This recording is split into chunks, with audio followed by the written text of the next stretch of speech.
The deception of the Gibeonites.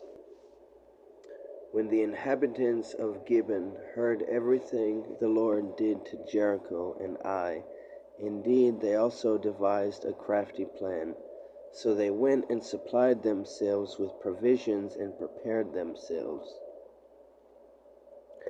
They took old sacks on their shoulders and old torn and patched bottles of wine. The upper part of their shoes and sandals were old and crudely patched on their feet, and the clothing they wore was worn out.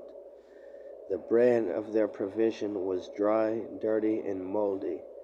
Then they came to Joshua at Israel's camp in Gilgal and said to Joshua and Israel, "Say, we have come from a far land.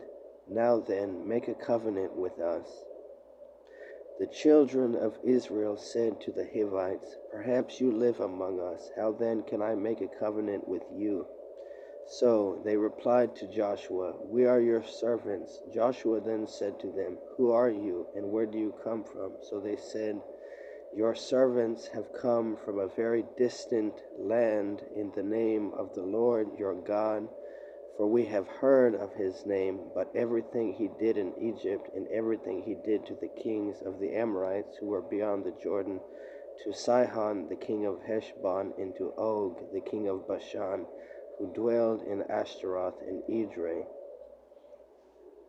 So when we heard this, our elders and all those who inhabited our land spoke to us, saying, "Take provisions for yourselves for the road, and go to meet them, and say to them, 'We are your servants.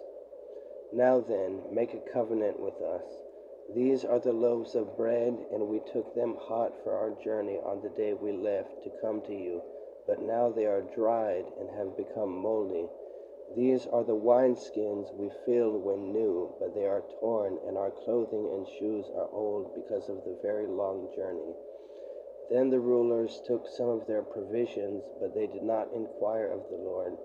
Joshua then made peace with them and established a covenant to keep them safe, and the rulers of the congregation swore to it.